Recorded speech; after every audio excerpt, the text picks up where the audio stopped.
All right, guys, let's talk about all the things that you need to eliminate from your life, but do it very quietly. Don't worry, I'll tell you exactly why you need to do it quietly as well with each one of these things that you absolutely need to cut from your life. And the last one is going to be controversial to say the least, so at least wait for it and then give me your opinion down there in the comments and we can kind of talk about it down there. So the first thing you need to eliminate is bad financial habits. Look, guys, to this day, every single one of us still have bad financial habits. Now, for some folks, it means they don't save. They spend every dime that they have. They don't track their money. They don't invest. They take on bad debt as opposed to good debt. Always thinking in the now, in the moment, and never actually planning or taking their financial education seriously and learning the basics, much less advanced things such as stock investing, real estate investing, running a business, owning a business, things of that nature. The first thing you have to quietly do is get rid of those bad financial habits. And the reason why I say quietly is because you're going to save yourself a lot of judgment and a lot of other folks telling you that you're stupid for making good decisions financially. It is amazing how twisted our world is to where people are, hey, I got a new car. And, everybody's all excited. Oh, great. Congratulations. You deserve it. Blah, blah, blah. And then if you said, hey, I got rid of my new car because old beater made more sense, people kind of look down on you a little bit and kind of go, oh, okay, yeah, I guess.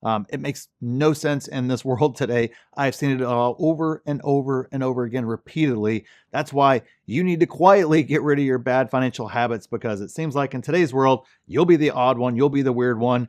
And for whatever reason, bad financial habits are rewarded around your friend group, family, etc., etc. So the next thing you quietly need to eliminate is social media, TV, and streaming. Now, again, the reason why you want to eliminate this quietly is because of all the judgment and everything else that will come along from it. Everybody wondering what's wrong with you or whatever the case is. But the reality is we waste more time on social media, TV, and streaming than we do actually working. So a lot of folks justify it as, hey, I'm spending time with my family, this, that, and the other.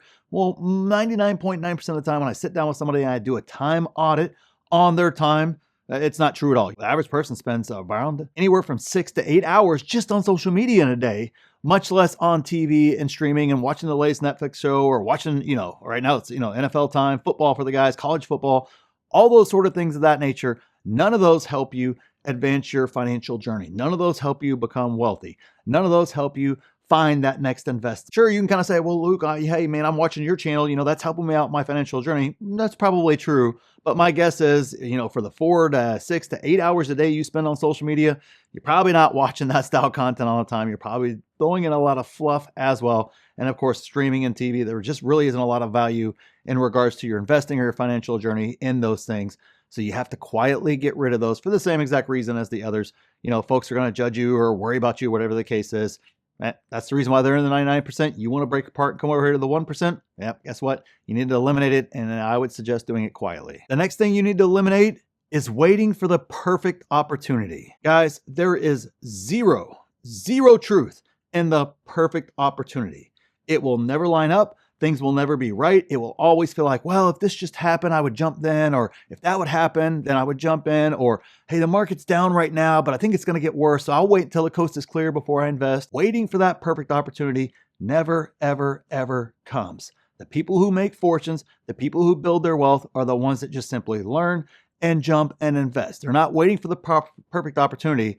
They're going ahead and executing right now. That way, when an opportunity comes up, they're prepared, right? That's all luck is in the end. It's simply where preparation meets opportunity. But there's no such thing as a perfect opportunity. Now, in hindsight, everything looks perfect, right? Palantir at $6.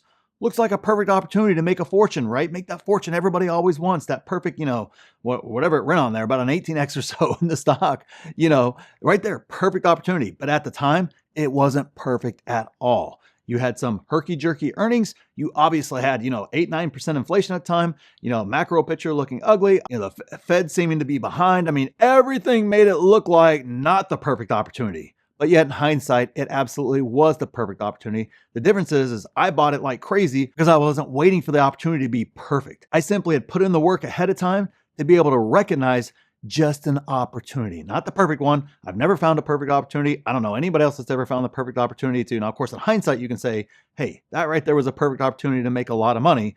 But in the moment, in the time, when it's time to do something, there's never a perfect opportunity. So next up is the idea of traditional retirement. The idea of having a nice house with a white picket fence and 2 dogs and 2.5 kids and all that, 2 cars and the whole nine. It just doesn't make any sense for retirement. Now, because none of the things that were available to us and the lower cost of living and everything else that made it possible for, if you're my age, our grandparents to be able to have a reasonable traditional retirement doesn't exist right now. That is why you were seeing so many old folks, the baby boomers, that next generation up to basically retire into their golden years. They're not able to do it, whether they make high income or they're low income. That's why you're seeing so many of them working. I mean, no kidding. I saw he had to have been 80, 85, 90-year-old pushing carts out in the cold weather. There's no way that is how he's choosing to spend his retirement. It's simply because the traditional retirement and the plan that everybody went off of and everybody's been preached to for all these years doesn't work in the end.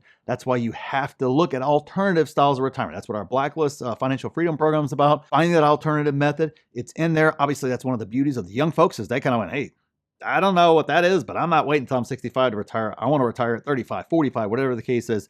And of course, with the proliferation of social media and everything else, you have access to all that information out there. But if you're trying to chase traditional retirement and your math isn't mathing and you don't have some of those traditional things like a pension and some of the other things of that nature to kind of bridge those gaps, you got to get rid of the idea of traditional retirement out of your head. The next thing you need to eliminate is the idea of work-life balance. Now, again, just like the previous one, you don't want to make that public because a lot of folks will call you crazy, selfish, whatever the case is.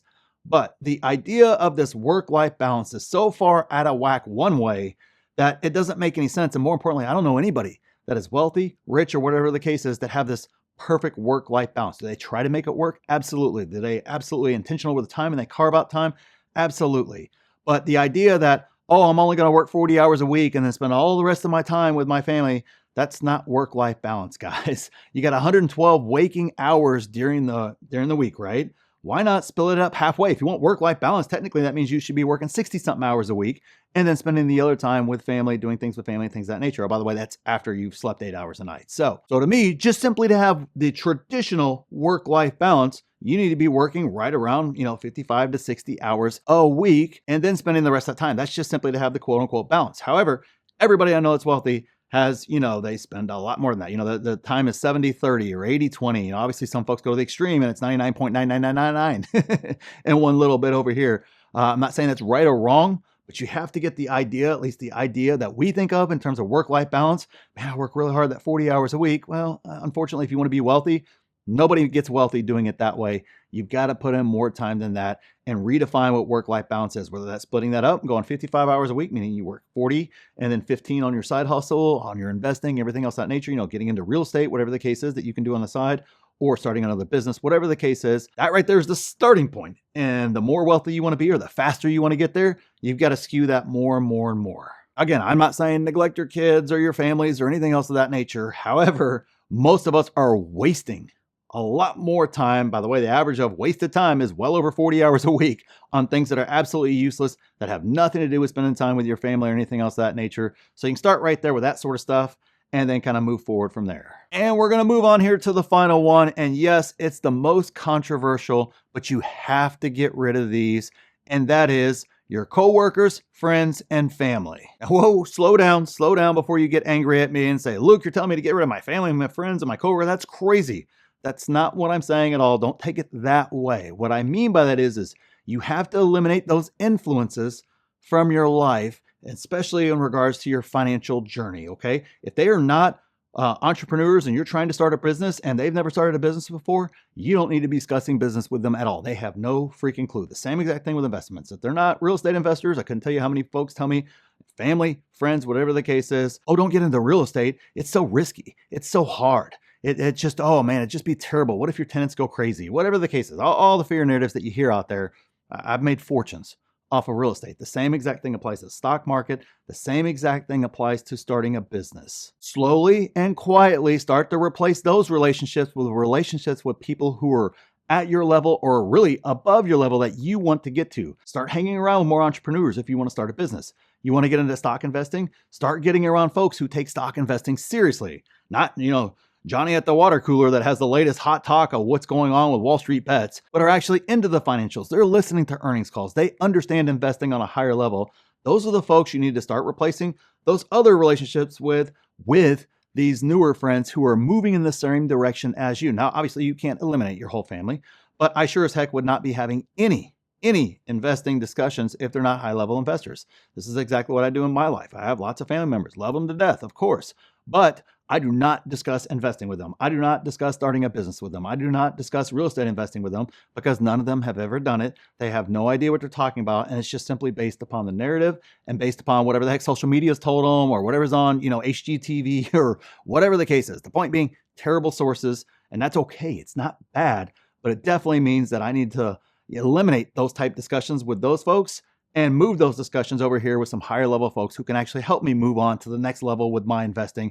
And I've done that routinely over the past 20 years, and it has paid off massively. And if you want to retire on as little as $300,000 and as quickly as 1 year, check out the pinned comment down there for the Blacklist Financial Freedom Program, where you get access to a program that does all that. It's all laid out for you step by step, complete with experts helping you out. Check it out. It's the pinned comment. So thanks for watching, and we'll see you in the next video.